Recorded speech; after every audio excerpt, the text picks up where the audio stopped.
Isso pra mim aí. Então, foi a partir de um adoecimento, né? Eu tive burnout, tive um esgotamento mental, assim, perdi o prazer de coisas que eu sentia, que eu fazia no dia a dia, eu perdi o prazer de fazer, eu comecei a sentir um cansaço psicológico, e aí, na terapia, né, o terapeuta indicou ter um animal de estimação que me ajudaria, me fazia melhor, me traria alegrias, e achou que seria uma boa indicação ter um animal de estimação.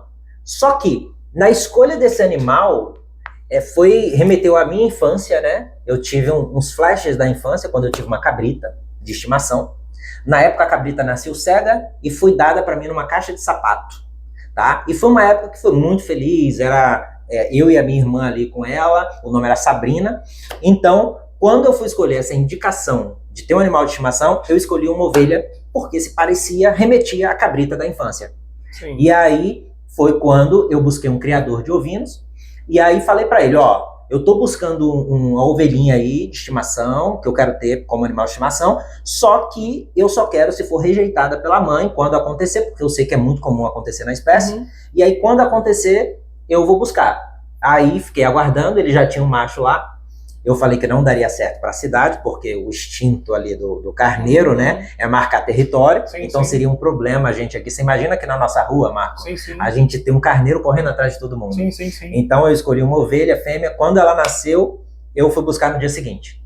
Aí no dia seguinte eu já estava lá no sítio, fui em Miguel Pereira, e aí fui buscar a Rebeca, né, porque eu já tinha pensado nesse nome, que era um nome também que me remetia... Por que Rebeca? Por que Então, é uma música que eu escutei na infância, que dizia que Rebeca era o par do cordeiro. Então, como a ovelha, quando é filhote, é um cordeiro, Sim. fêmea, aí eu falei, vai ser a Rebeca da música que eu escutei na minha infância. Qual é a tua idade hoje? Eu tenho 36 anos. E quando é que você tinha a tua cabritinha lá? Você tinha quantos anos, mais ou menos? Eu tinha 10 anos. 10 anos de idade. Tá. Então, essa escolha foi uma escolha que veio de lá de uma memória afetiva da infância. Beleza. Síndrome de burnout, cara, isso tem muito na medicina veterinária, não sei se você sabe disso, que os veterinários eles sofrem demais. É o público na medicina, o público de trabalho que mais sofre burnout é os médicos veterinários.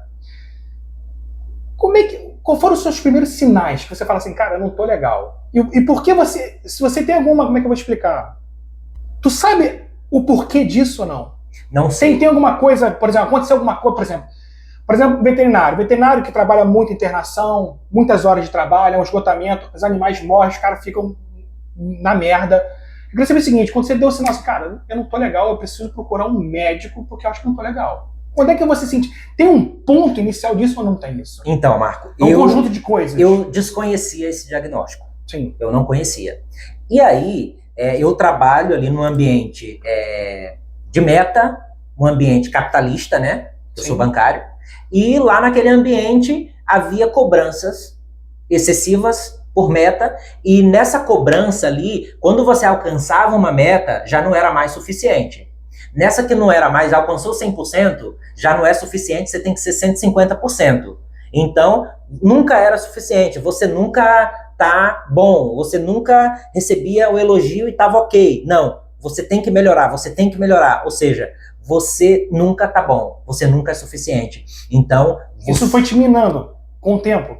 Aí eu comecei a achar que eu não era bom e que eu era um problema ali naquele ambiente. Eu passei a acreditar também que fora dali eu também não era mais suficiente. Comecei a sentir cansaço em coisas pequenas, como fazer um passeio, como que eu posso te falar? Cansaço em fazer até um cálculo, eu comecei a cansar. E aí eu comecei a perder o ânimo para fazer coisas simples da vida. Quanto tempo levou isso? De você achar que está meio doente e falar assim, não, eu tô com um problema, preciso dar um stop aqui, preciso parar. Quanto tempo levou isso? Marco, anos, meses, dias? Marco, eu vou te dizer que foi mais de meses. Chegou a 1 ano, quase 2 anos, porque eu não aceitava, eu não entendia o que era que estava acontecendo comigo. Sim, não tinha conhecimento. Não tinha conhecimento e não sabia o que estava acontecendo comigo ali. Eu só me sentia cansado, mas não sabia explicar o porquê. Porque ali no ambiente, se você dizer que está doente, você se deprecia. Você mostra para toda aquela equipe que está trabalhando com você ali que você não é mais capaz e que você adoeceu. E ali no ambiente é alimentado que você precisa ser saudável, que você precisa ser produtivo. Tinha outros colegas assim, desse jeito ou não? Que você tenha... eu me lembro que pessoas pediram demissão e pessoas foram demitidas com essa doença, mas também desconhecia, não buscava direitos porque não tinha conhecimento sobre o assunto. Entendi. Teve um dia que você falou, eu preciso procurar um médico. Você falou, alguém te orientou, alguém te... Não, teve um dia que eu falei, não é normal, eu tô doente, eu preciso procurar um médico para saber o que está acontecendo comigo. Você mesmo? Eu mesmo. Tá. Você foi ao médico. A mão que você foi ao médico, o que ele te disse? Basicamente, assim, fez alguns exames, você fez alguma coisa para, não digo diagnosticar, mas te dar uma direção. Cara, tu deve estar com isso, tu deve estar com aquilo. Ou não teve isso? O médico inicialmente falou, você precisa sair daquele ambiente. De cara ele falou isso? Falou. Tá. Você precisa sair daquele ambiente, você precisa fazer outra coisa. Foi isso que ele me indicou. Inicialmente foi o que ele disse. Se tá te adoecendo, você precisa sair disso. Só que sua vida depende daquilo. Você precisa daquilo para sobreviver. E aí, o que é que você vai fazer da vida naquele momento que você tá doente? E se você chegar em outro lugar e você não conseguir desenvolver porque você já está adoecido? E aí? Entendi. E onde chegou, ele falou assim, cara, você deveria ter... Onde chegou, não. Ele te receitou algum remédio, alguma coisa, algum tranquilizante? Tranquilizante não, Diego. Sim, de cara... Ansiolítico, pra tu dar uma acalmada. Sim. De cara, ele me medicou. Tá. Ele passou uma medicação e falou, ó, isso vai te ajudar, eu vou te afastar por alguns dias, Sim. E aí você vai vendo se vai dar pra você continuar, se não vai dar. Só que eu relutava, eu falava, não, eu tenho que continuar, eu já tô bem. E as pessoas em volta, no trabalho mesmo, elas não entendem, pelo fato de ignorância mesmo da doença, Então as pessoas meio que te criticam, diz que você tá fazendo corpo mole, então nunca é visto como algo sério, nunca te levam a sério naquela questão. Então assim, você tava com esses problemas, eu tô percebendo que tudo que falavam te machucava. Sim. Tudo que te falavam. Por exemplo, tá de corpo mole, isso te machucava, porque se você externa isso, quase que o tempo inteiro, isso te machucava demais. Quando é que o médico falou de um animal de estimação para você? Falou logo em seguida ou não? Foi na terapia. Na terapia? Na terapia com o psicólogo. Psicólogo. Isso. E ele te sugeriu, falou, pô, cara, tenta um animal de estimação. Vai te ajudar, aí a gente conversando, eu falando sobre como as coisas estavam acontecendo comigo, o que é que eu estava passando no dia a dia, mesmo fora do ambiente laboral. Aí ele falou, não, um animal de estimação pode te ajudar. Só que o médico, na cabeça dele, eu acredito que ele pensava num cachorro.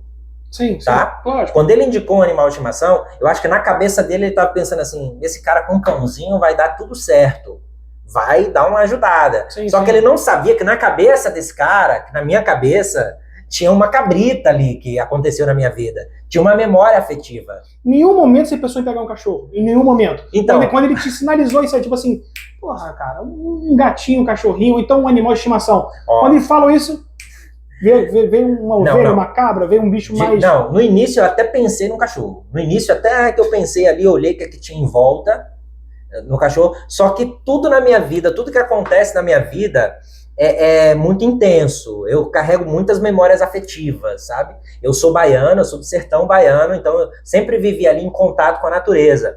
E aí nós que temos esse contato muito intenso com a natureza, com animais de outras espécies, a gente tem uma questão intensa emocionalmente por conta desse contato, esse vínculo com a natureza. Então, quando eu fui refletir naquela indicação de um animal, eu lembrei logo da cabrita. Sim. E quando eu lembrei da cabrita, eu lembrei de tudo que eu vivi ali no interior. Que era um momento feliz. Era um momento feliz.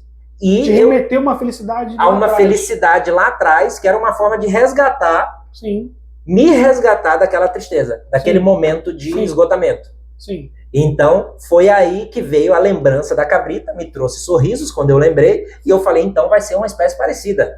Porque eu tinha muito contato com vaca, com cavalo, eu tinha contato com ruminantes. Então, eu tenho muita afinidade com ruminantes. A Rebeca está aqui agora, nesse momento, ó, querendo ruminar alguma coisa também. Então, é isso. Ela me traz essa memória afetiva, ela me traz essas alegrias. E o que aconteceu foi que quando eu comecei a passear com ela aqui no Rio de Janeiro, trouxe o social, trouxe as pessoas para volta de mim, e todo mundo começou a interagir comigo, que era uma coisa que eu já não queria mais. Eu estava fugindo do contato social. Sim, sim.